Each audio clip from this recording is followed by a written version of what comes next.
വളർത്തുമൃഗങ്ങളെ കൊന്നൊടുക്കിയതിനെ തുടർന്ന് മൂന്നാർ മറയൂരിൽ നിന്ന് പിടികൂടി പെരിയാർ കടുവാ സങ്കേതത്തിൽ തുറന്നുവിട്ട കടുവയുടെ ഒളിച്ചുകളി തുടരുന്നു.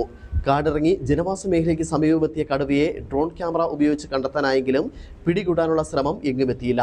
വണ്ടിപ്പെരിയാർ തങ്കമല തേയിലത്തോട്ടത്തിലെ കാട് പിടിച്ച് മൂടിക്കിടക്കുന്ന പ്രദേശത്താണ് കടുവയുടെ വാസം.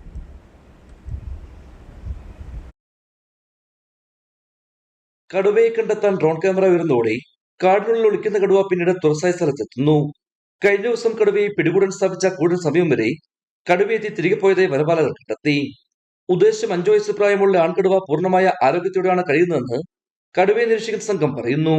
പ്രദേശത്ത് മ്ലാവുകൾ, കേഴാപ്പന്നി, കാട്ടുപോത്ത്, നാട്ടുകാരുടെ വളർത്തുമൃഗങ്ങൾ എന്നിങ്ങനെ കടുവയ്ക്ക് ഭക്ഷണത്തിന്റെ കുറവില്ലാത്തതിനാൽ പ്രദേശത്ത് തന്നെ കടുവ വാസമുറപ്പിച്ചേക്കുമെന്നാണ് വനപാലകരെ കുറിക്കുന്നത്.